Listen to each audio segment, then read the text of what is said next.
Okay, everybody, I am so thrilled and honored to open this session up for our world-class guest speakers this week and welcome Adrienne van der Valk to our EvolYOUtionary committee. Truly, again, Adrienne, I love everything you do. So not only she's a best-selling author of a book, Big Sober Energy, speaker, educator, meditation yoga instructor, certified coach, and really, and your topic is so, especially the Big Sober, you have a podcast, so relevant, I think, to where we are in society right now and what a lot of particularly women are facing as challenges moving forward. But nobody wants to hear from me about everything that you do. They want to hear from you. So I would love to get going and we're going to move through this very organically and smoothly, but I'd love to start with the question of who are you at your soul level? Well, thank you so much for that very kind introduction and for welcoming me into your community. And I love this question. I think I had to think about it a lot. I had drafted a few different answers, but ultimately, who I am at a soul level is someone who believes that humans are meant to live in community. I, at my soul, just believe in the power of community. I think I'm someone who is really drawn to work that invests in community and brings people together. And I also believe that most of the problems that we experience stem from isolation. So it's not just that community is nice to have. I think it is something that is absolutely imperative for us. And a lot of the things that we may be individually struggling with or struggling with as a society, I think do really boil down to the fact that we're all trying to kind of get through this as individuals, and we really need each other. I love that. And it's, again, relevant to where I think a lot of people are right now in their lives and in this moment. And just so kind of, COVID came in and it kind of forced us into that. And I think a lot of people kind of fell back into this feeling of like, when you're alone too long. I mean, I've had it. If I hermit too long, I suddenly am like, I can't go out. You have all these new things. So I think that is so relevant to where we are as a society. And I agree. It's one of the most beautiful things are the connections we get to make with people, aligned people. So I absolutely love that. And in that addition, so that's, how would you say, I love to ask people what their life's message is or their breath of life. What is the message that at the end of your journey, at the end of your days, when you look back and share, what is it you kind of, what's your imprint on this world you'd love to kind of leave behind?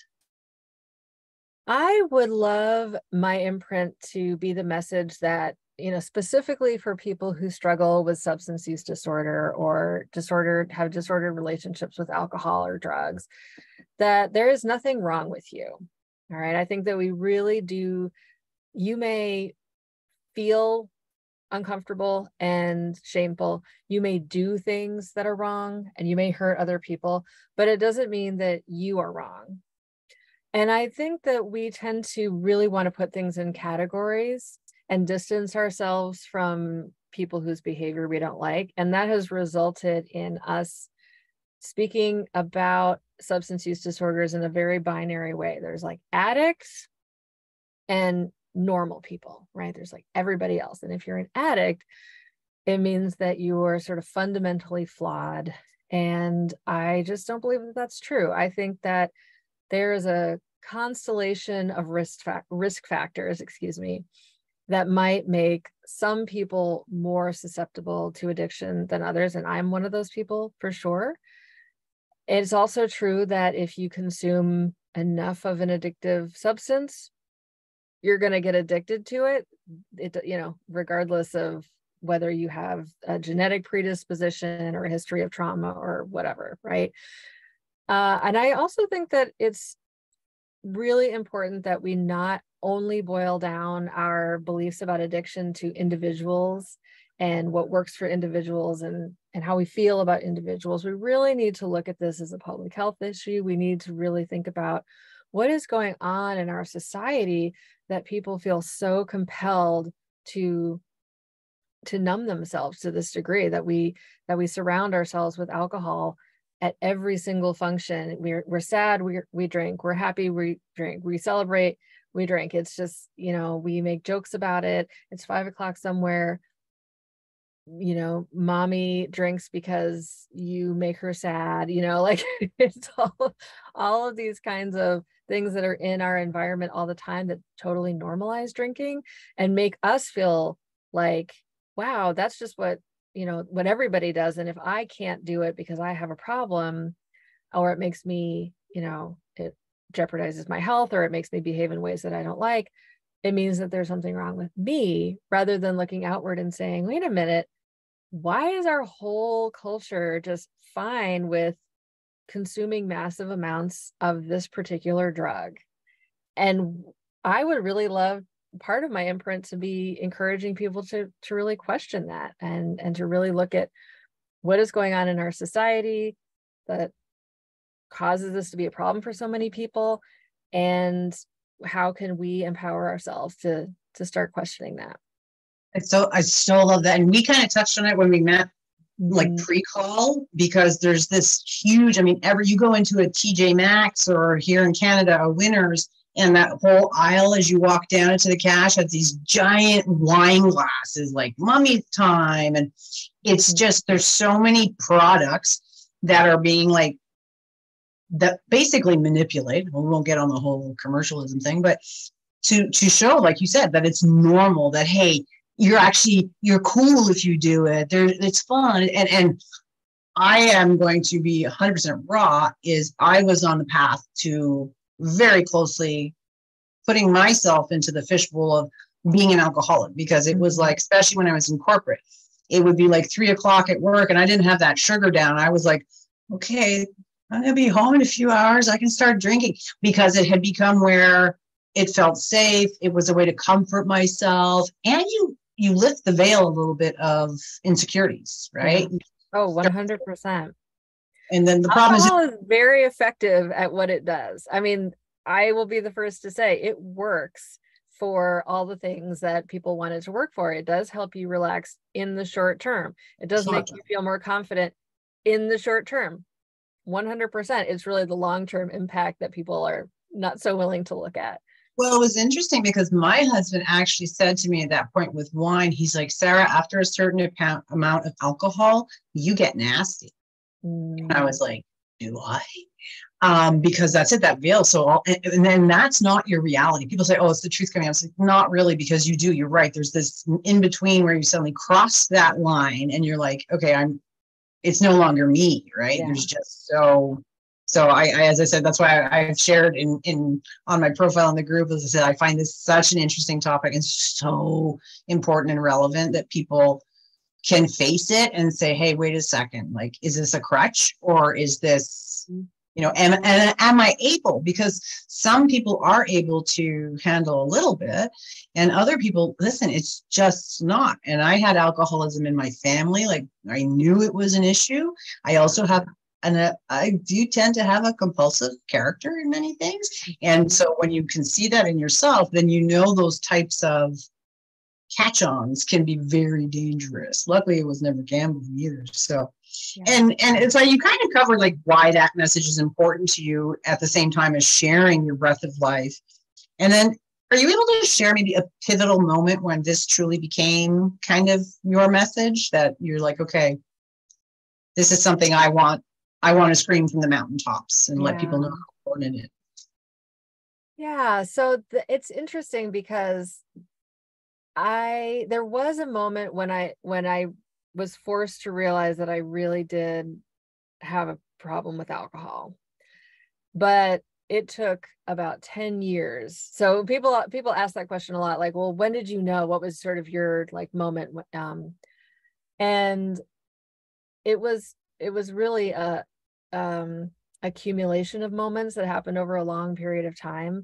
And I kept making promises to myself and breaking them, and then making more promises and breaking them, which is very hard on your self-esteem. And it really cost me a lot. I lived in shame for a really long time. I would say that,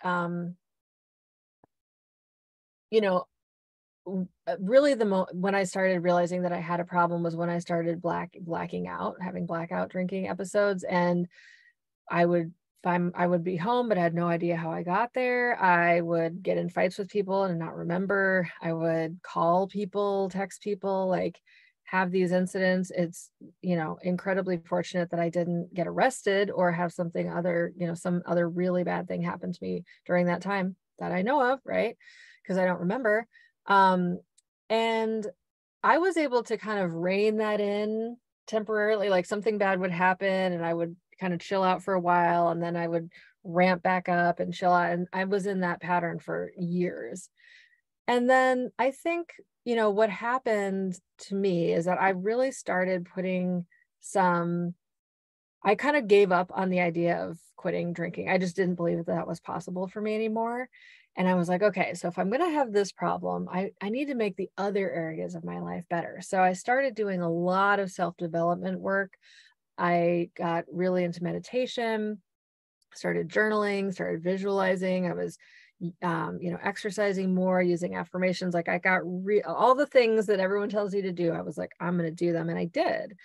And then the next time I had one of these like really bad episodes, and I said once again to myself, like, I really need to stop. I really need to stop. I think because I had been doing all of this work leading up to that point in the months prior to that, that enabled me to actually stick to it that time. That was the last time because I was much more mindful. I was much more conscientious about sort of what was going on inside of me and what my triggers were and what was, my anxieties were. And I had a lot more confidence that once I felt that anxiety, that I could just kind of sit with it and know that it would eventually kind of dissipate and go away. And I was never able to believe that before. I was never able to kind of ride the wave of those cravings and the anxieties that they caused me. So, it's not a very clean answer. Like there wasn't just like one moment.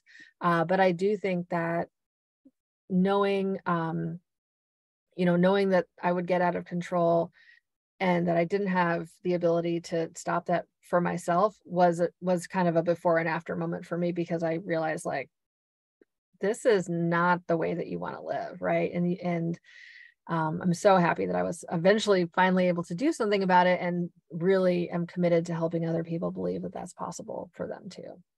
Love that. I love the through line though, because, and I think it's so important in the overall journey of self-development is people try and then we all fall off the wagon in everything we're trying once in a while. And then where people after 1, 2, 3 times, they give up saying, it's never possible. So I love that you understood and kept going and knew that there were the ups and the downs and the peaks and the valleys and the ebbs and the flow. And yet never during that journey, you're like, I'm not worth it, right? You may have had concepts, but your actions confirm that you knew there was a way, and that you were going to continue to tap into what was true for you, what you knew. And you're right, as we move into this self-development, self-awareness, when you start to have those tools, and then you do have a hiccup moment, as I love to call them, you're like, I know better. Why don't I know better?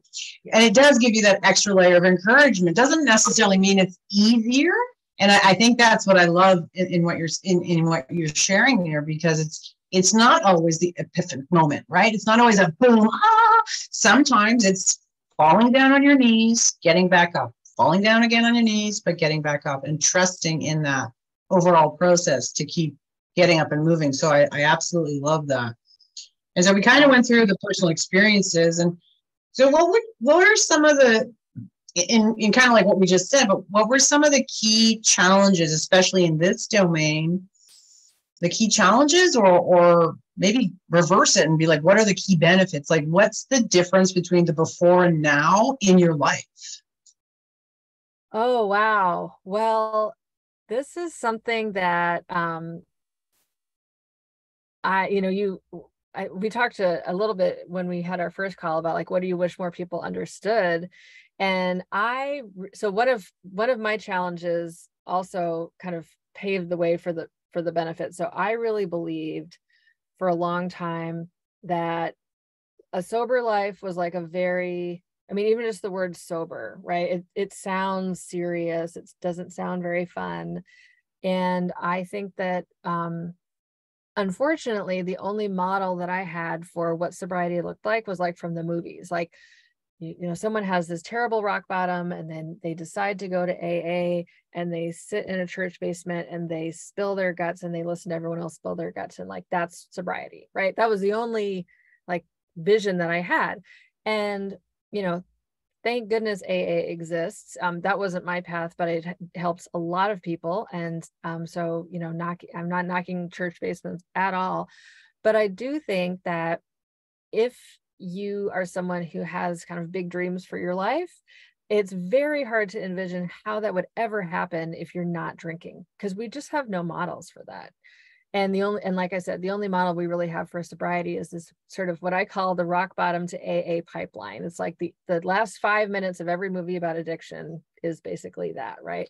So what has been surprising to me is how much I have enjoyed being sober and how much I still enjoy the things that I used to do when I was drinking. So for example, I love to go to live music. That's like one of my favorite things to do.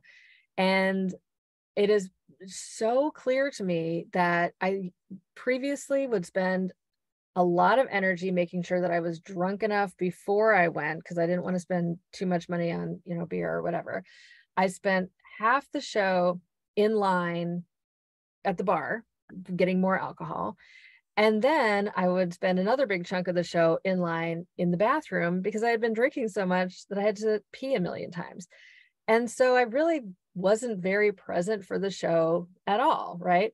And now I go, maybe I'll get like a soda or something, but I'm completely there. I'm completely engaged. I don't even really like to like take pictures on my cell phone at shows, because the being nakedly present and being able to absorb that music with no kind of chemical barrier is, well, it's just such an enjoyable experience. And I really used to think I could only enjoy it if I were drunk or high. And it's been, in fact, like the complete opposite.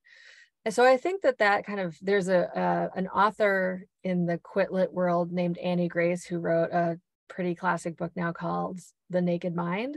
And I think that that's such a great analogy to think about, you know, what is, if we have the courage to move through life with a naked mind, right? And we have to develop all the skills that we need to be able to manage what life throws at us, which is a lot, right? A lot of fear, a lot of trauma, a lot of sadness.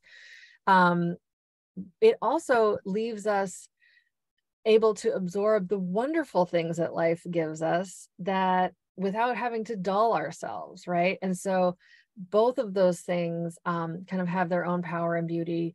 And it was just something that I really didn't anticipate before I stopped drinking, how much better my life would be, how much more I would enjoy it. I love that you kind of bring that up, like this idea of presence, like and not using the cell phone, because there are moments. I had a moment the other day. I was doing an exercise program and two neighbors' kids came over, and we were so together in it. And then they left. I'm like, oh, I probably should have taken a picture of that to share like how beautiful it was. But I was so in the moment. And you're right, having that crystallization. The other thing you touch on that I think is really interesting is if we look at it in the sense of, like I'm a huge fan of, let's say, Wayne Dyer, right? And he has a book that talks about some of our habits. If you look at, they think it's too hard to quit, let's say, but you just gave a beautiful example of look how much harder it is to drink. All these extra stages, all these extra steps, like we put these barriers, like, oh my God, how will I ever live it? But in reality, if you look at what you just shared about how many steps there were to having that feeling, that coverness, that safety of alcohol, versus now you just show up, get a pop, and truly enjoy. Like that's the simplicity of being able to face some of these things that we kind of put in our way as barriers. So I love that. I love how that kind of groups it all together. That's really powerful.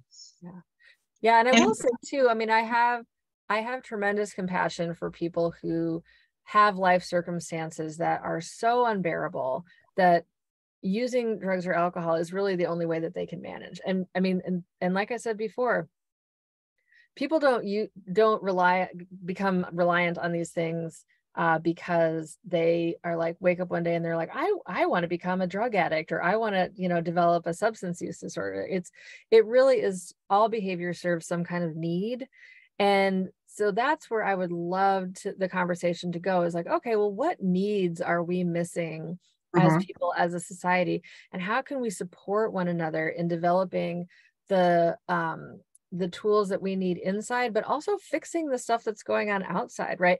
I can meditate all day long and improve my own life all day long, but it doesn't change the fact that, I live I live in the States. So, my sister, for example, just had a baby and is back at work, and her, she is now separated from her tiny baby, and she feels really depressed about that, right?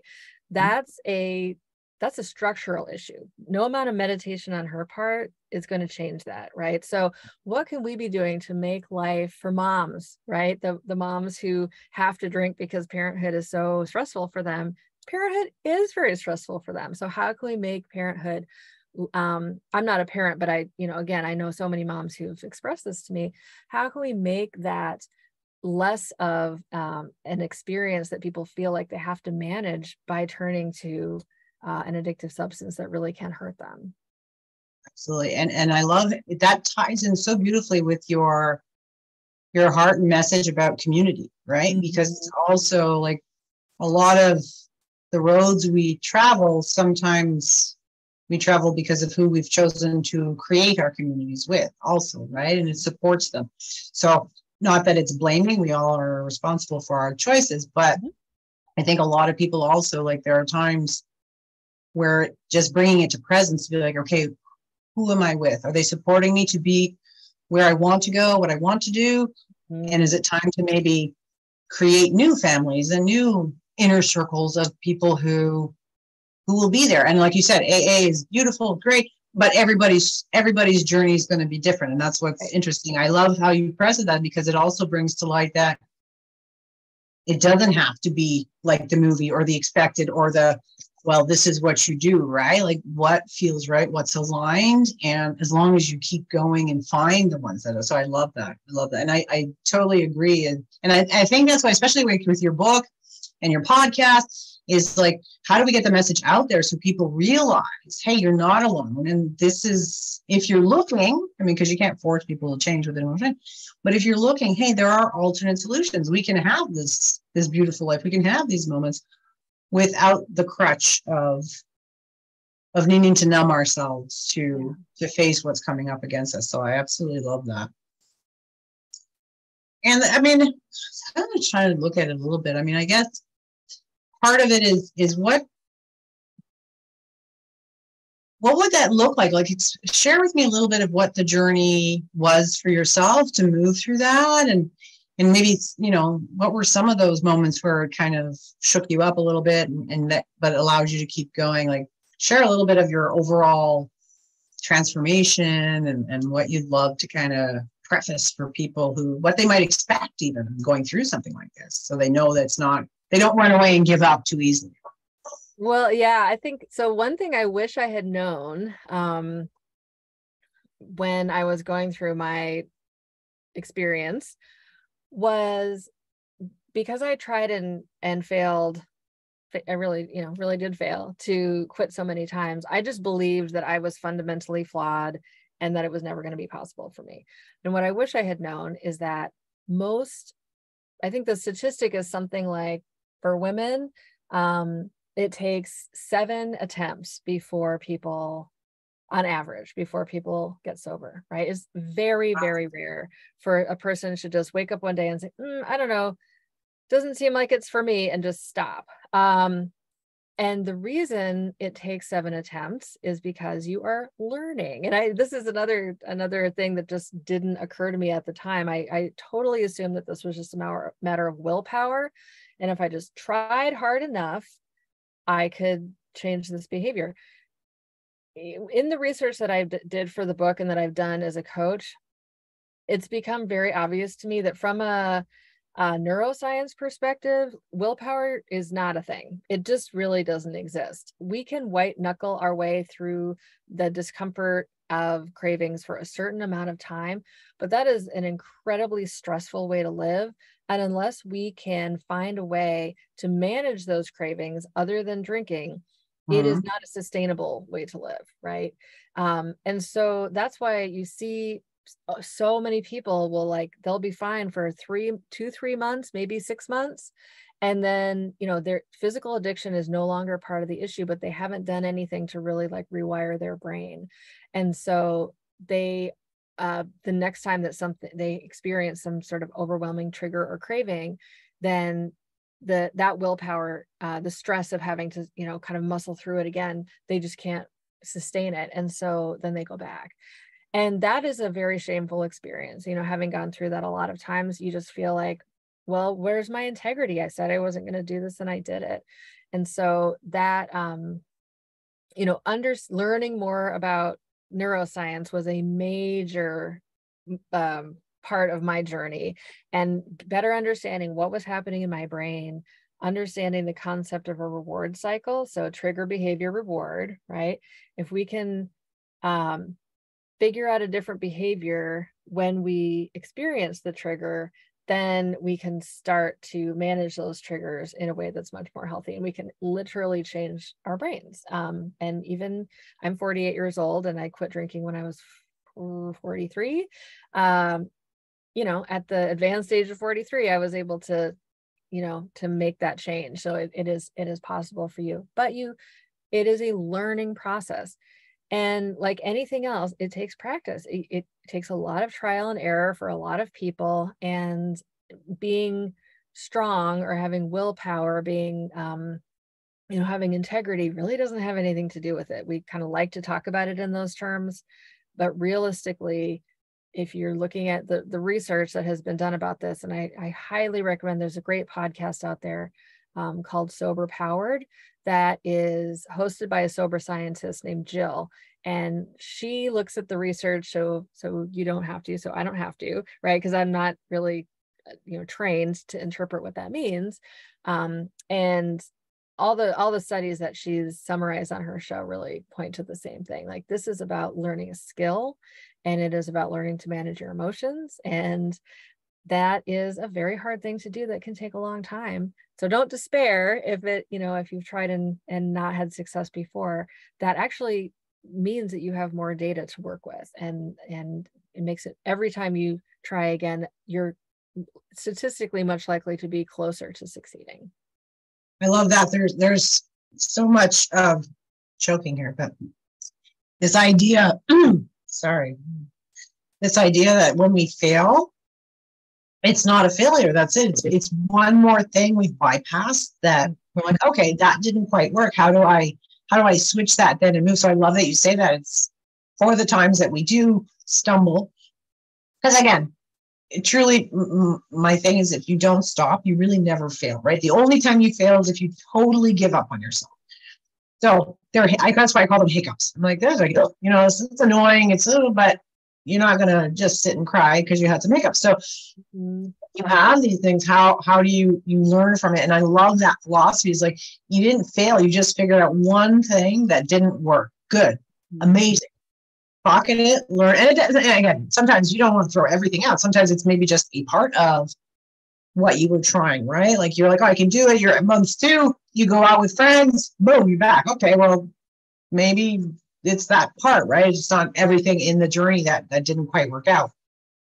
Yeah, if I can just speak to that for a second, because I think one thing that can get in the way is the idea, like, all or nothing thinking is a huge barrier when it comes to any kind of skill development or habit formation.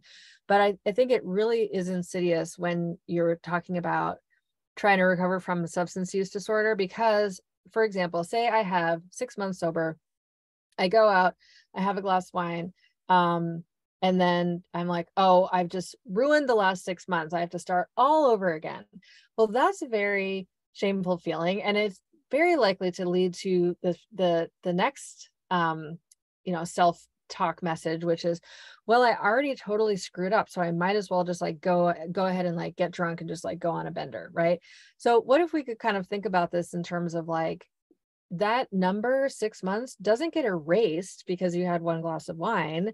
You still had 6 months sober. You don't have to, if you don't want to start your clock all over again. A lot of people like to count days. I don't think that that's useful for me. Just, just say, oh, well, that happened. Think about what the circumstances were, integrate the experience a little bit, give yourself a pep talk, and move on, right? And so if we can let go of that all or nothing thinking, like I've ruined my sobriety, I've totally like thrown myself off the path, versus like I took a million steps forward and like one step back, but that doesn't mean that I have to totally throw my momentum out the window.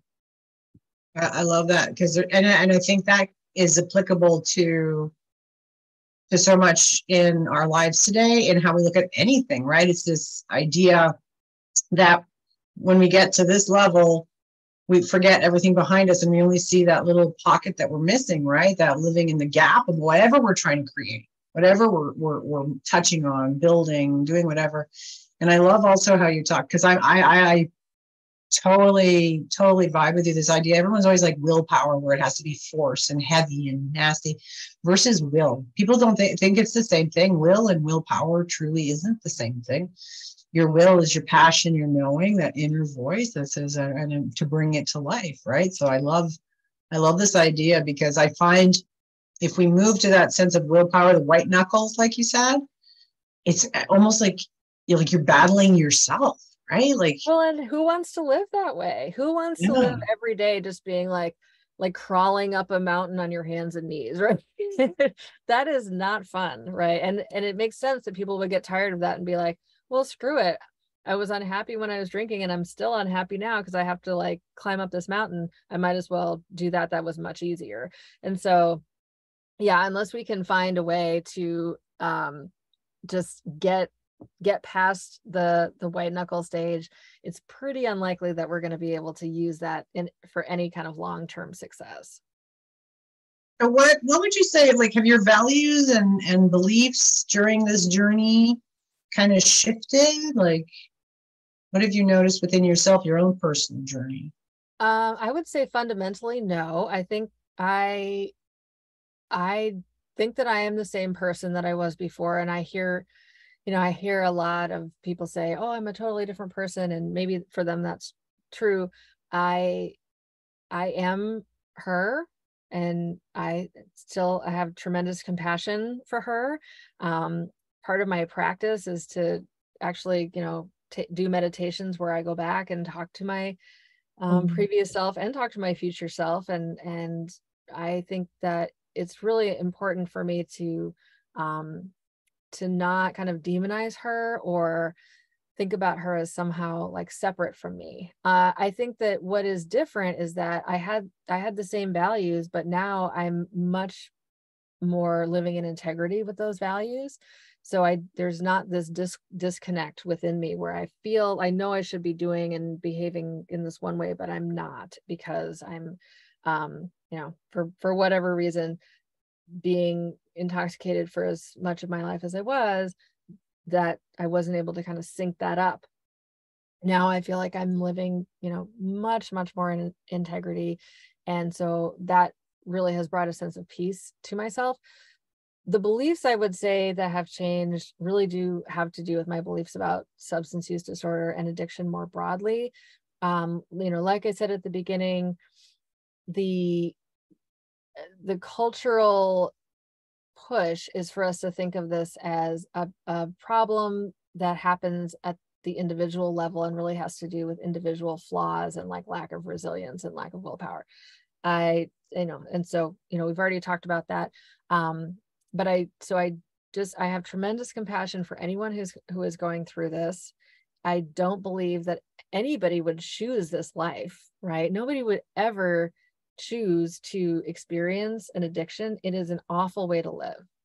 So I think it's easy to kind of get into the mindset of like, well, they're doing this because they're a bad person or because they don't care about me or this and that. And the fact of the matter is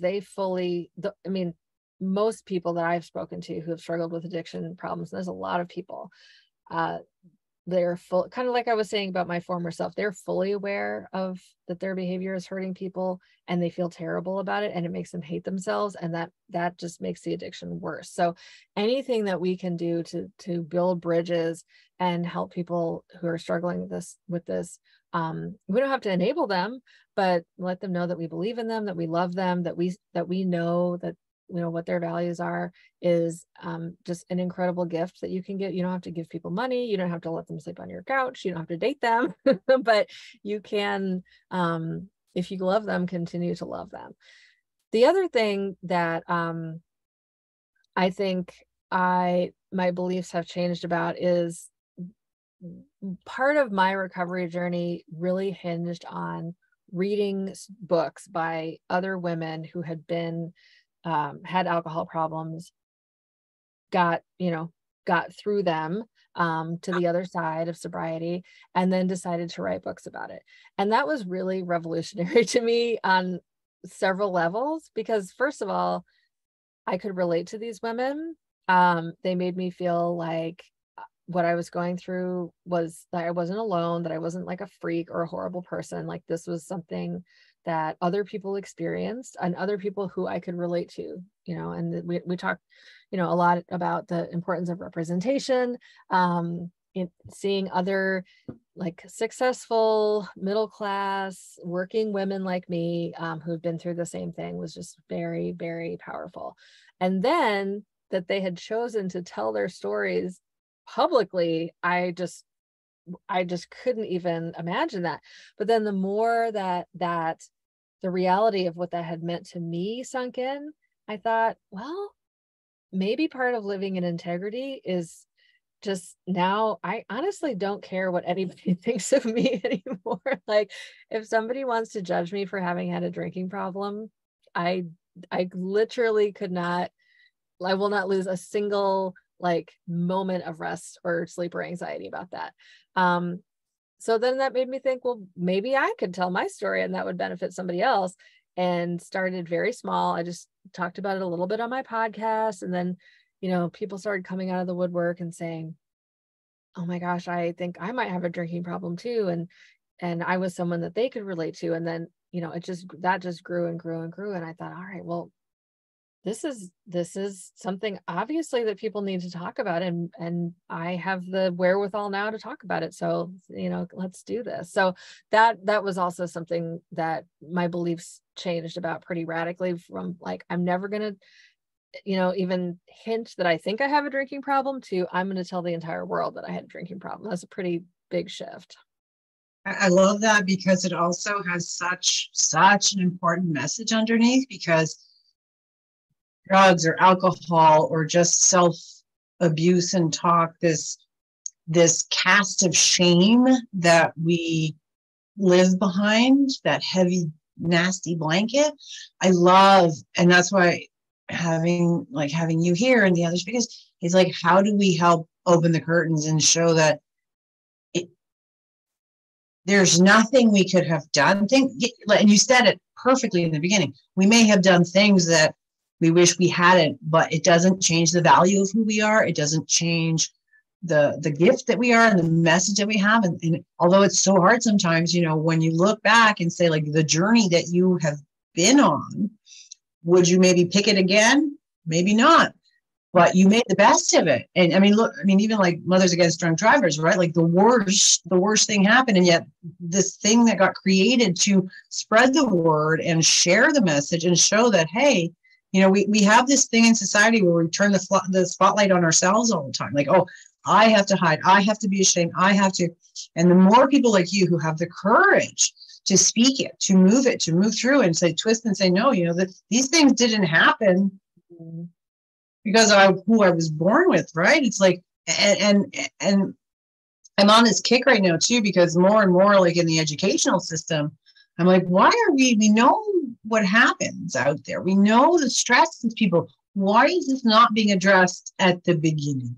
And giving people the tools when they're young enough to understand that they're going to go through these challenges and the options of it. So I love that, because you're right. So many people stay in this shame, and it's like there's nothing. And I love that you say that. My favorite expression is, your opinion of me is none of my business. Right? It's like, but it's really hard for most people to turn the spotlight off and say, because what you talk about also reflects when the people, because I mean, you talk about addiction and people jump to like a homeless person on the street and like Toothless Joe type of thing, and so much. And yet the compassion and that comes from fear, right? People they're like afraid to get close to it, like it's contagious or something. I don't know. Right. But when we can open our hearts and turn that around and see the compassion and understanding, which goes back to your idea about community, how do we open ourselves up to each other and support each other? So I'm just so in love with your topic, as I said, because it does touch even for my own life, to say, hey, I was so much on the verge. So I relate to so much of what you're saying of that. And then, going on that bender and going, I messed it up now, I might as well just keep drinking tonight, rather than go, okay, wait a second. It was one drink. Let's keep moving forward. So I absolutely, absolutely love that.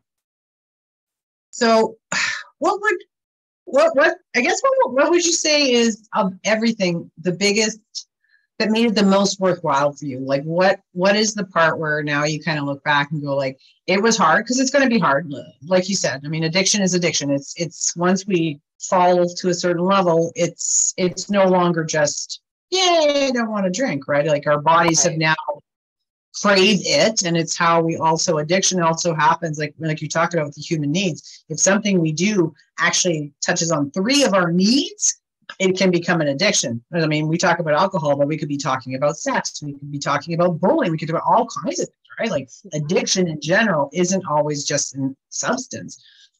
Well, what would you say to anybody, kind of looking through that lens of like, oh my God, what is possible? Like what made it the most worthwhile for you think?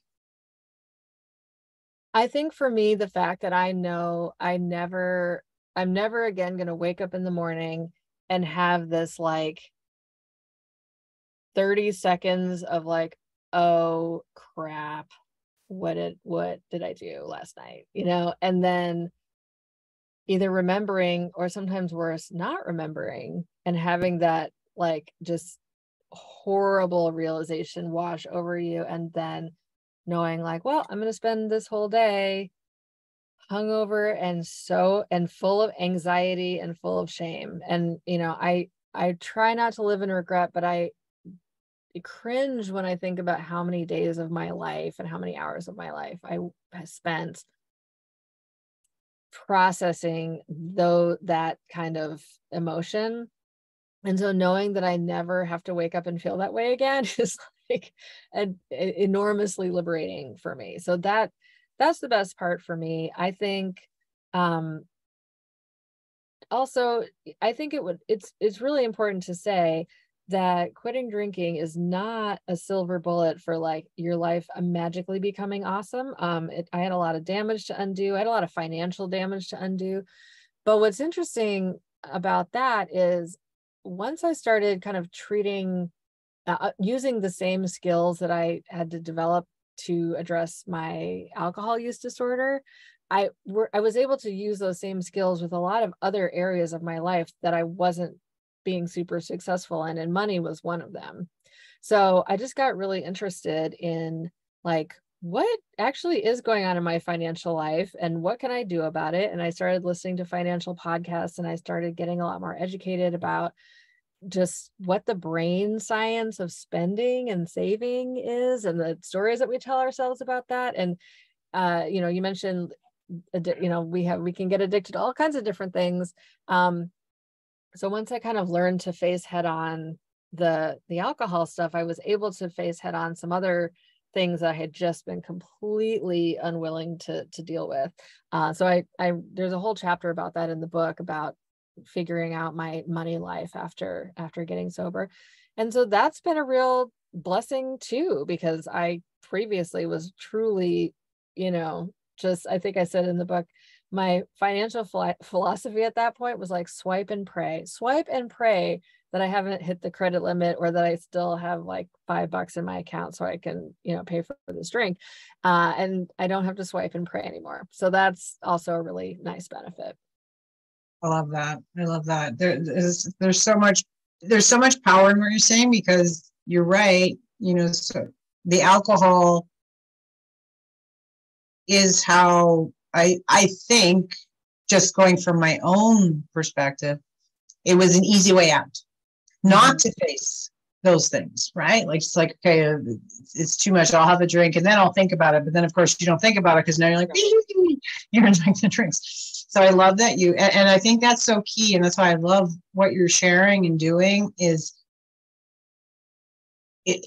That's like a result, right? There's so much more to kind of look at, and so much more for everybody to tap into. That's amazing in life, that you get to be in the moment, in presence, and that you can use those energies and times to something greater. So I love that. So we're going to the last question. What would you say are the key takeaways you want people listening to take from this discussion? Your key heart points that you're like, you hear nothing else from this discussion, I want you to remember these points, or be open to these points. So I think the first one is just truly that if you're struggling with any kind of substance use disorder, there's nothing wrong with you.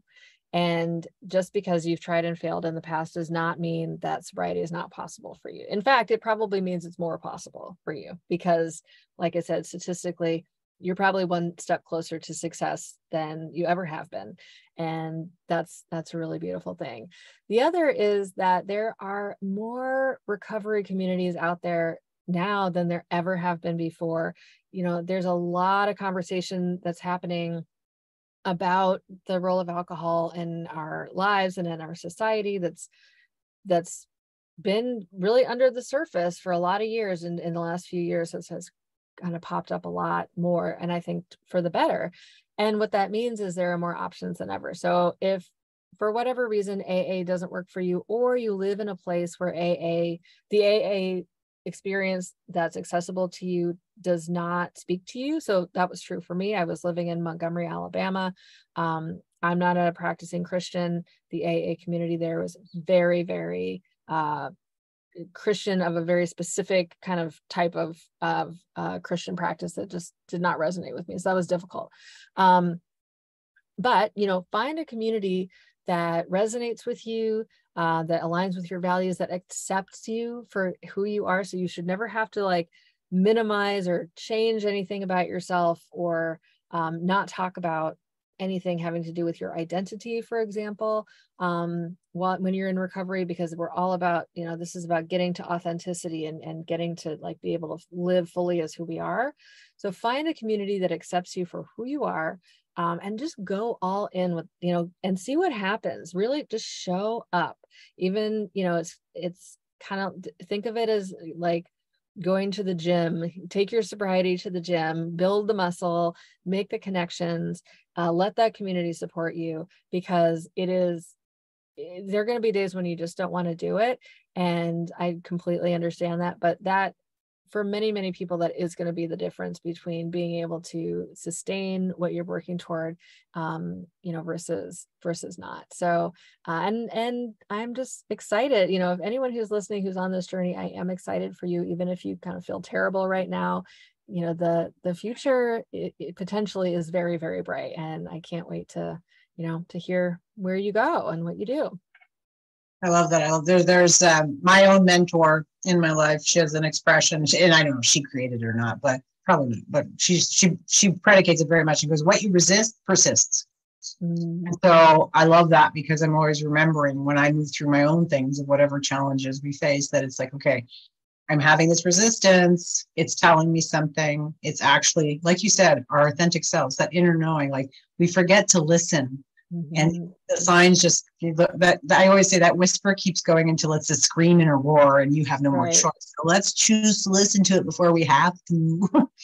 So Adrienne, you were very generous. If you want to share, let them know. In the resource section, you were kind enough to share some goodies. Let them know what's there for them.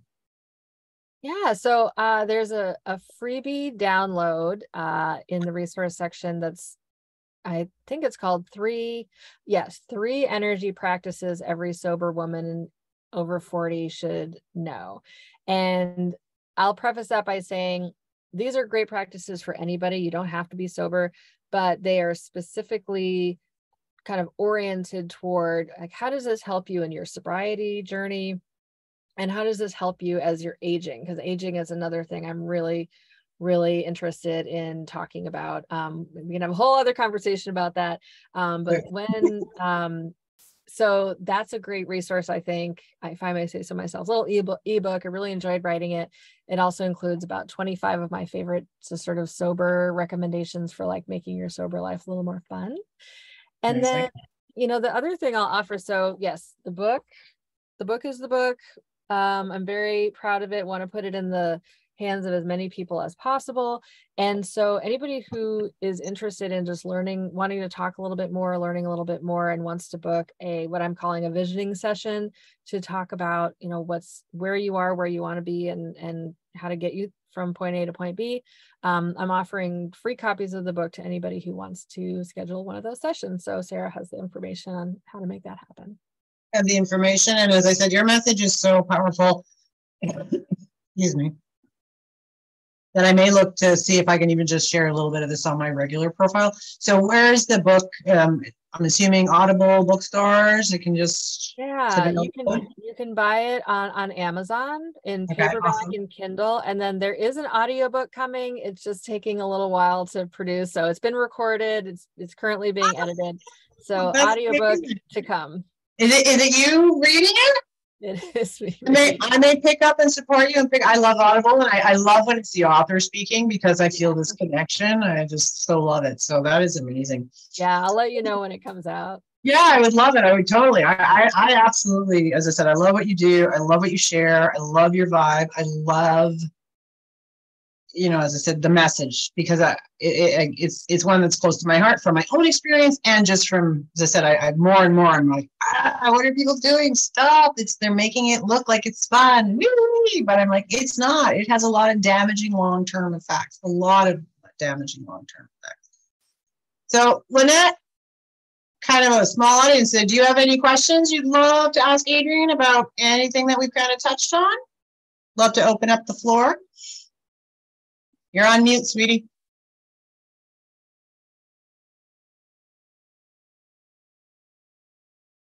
You're still on mute. Hold on, let me see. Oh, I can unmute you. Okay. Oh, there you go. Okay. Got it. Okay.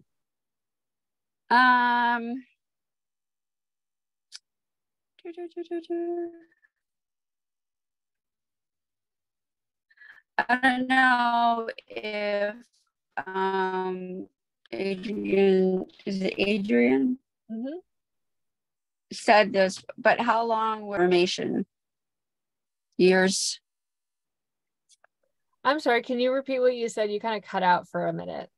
How long was it like when you decided that you didn't want to drink anymore, till kind of like you were free of that addiction? How long was it? Was about 10 years. Okay, 10 years. Yeah, you said that. Okay. Yeah, from my early 30s to my early 40s. Okay.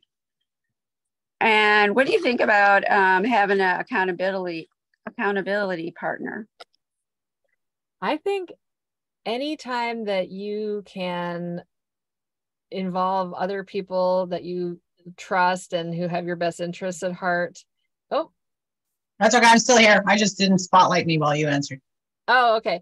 Anytime that you can involve other people that you don't necessarily, who you trust, that have your best interests at heart, that can be a real benefit. It is the case that sometimes like one person might have more success than the other person, which is why if you can be part of a larger community where you're not just reliant on one other person, I think that has a lot of benefits. But yeah, like with anything else, if you have an accountability partner, there are some apps out there actually that will connect you with people who are going through similar journeys, and so you can find accountability partners. And I just think it's a very hard thing to try to do alone. just one more question. Mhm. So I know, like you said, in society, there's just a lot of it with alcohol. Oh, everybody's having a good time. And well, it used to be commercials. I don't know if it's on commercials anymore, but maybe some. But what's your thought about why do young kids get involved or start drinking alcohol?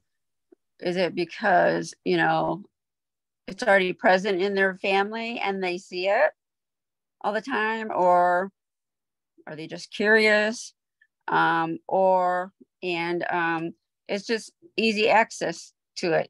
They just pay a guy outside the store to go in and get it for them. But is there a particular one reason? Yeah, well, I think all the involved? reasons that you've named are probably a big part of it.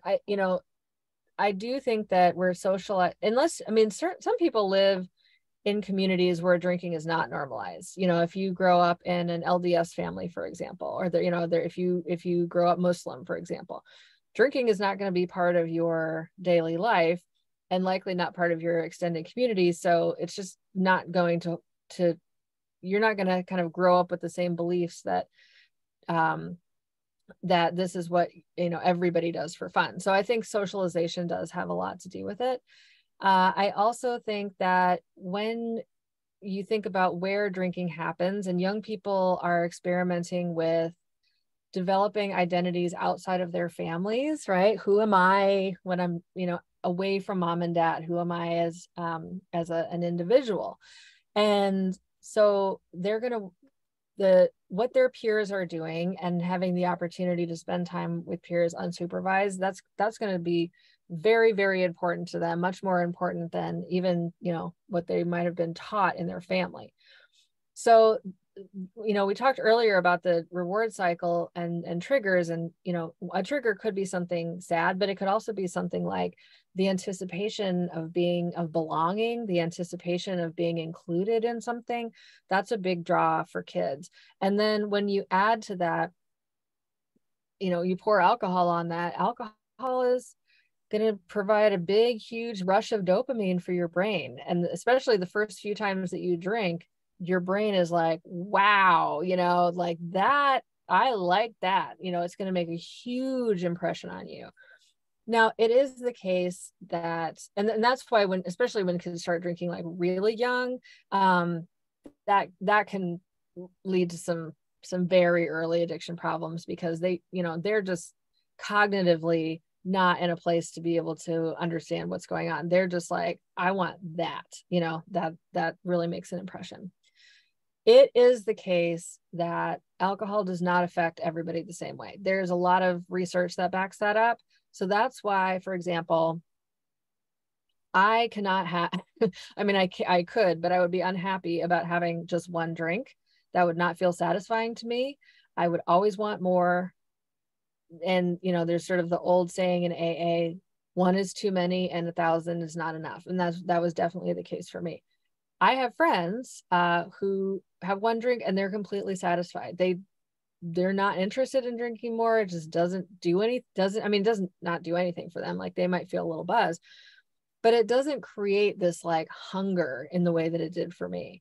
And it's still kind of a mystery why some people experience that and other people don't. And there's also a huge spectrum in between, because I said at the beginning, we don't want to think of us as like, alcoholics and normal people, or addicts and normal people. It's like there's a lot of variation that happens in the middle there. But I think I do think it's important to know that not everybody's brain responds the same way. And so that's another reason that we really should have compassion for people who experience addiction, because we don't know what's going on in their brain when they drink and use.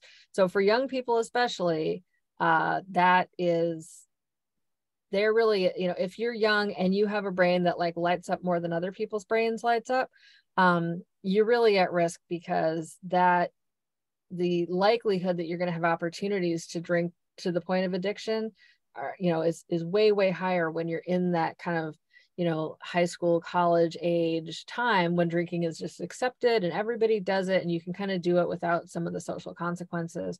And that's really what happened to me. Okay, thank you. Sure. Thank you, Lynette. That's me. It's kind of like that.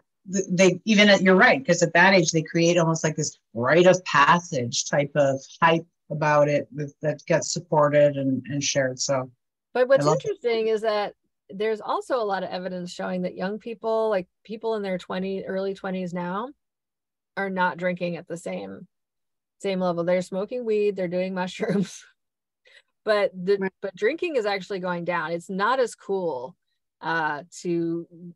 I mean, don't get me wrong, there's still a lot of drinking that goes on, but the levels seem to be falling off a little bit. And I think that's a great trend. It is. I'm not sure the alternates that they're swapping one habit for another is necessarily the best. That's a whole other show. That's a whole other show. But I mean, a lot of what you speak to is about addiction in general. I mean, the vehicle that was yours and predominantly was mine was alcohol, right? And you're right, it could be just because we're very similar in age. I'm 49 now. So, and I grew up, my cousins and stuff, we would make jungle juice with an ice cream bucket. Oh, yeah. Or all the adults, we'd all sneak a little bit and honestly, looking back, I'm like, what was that?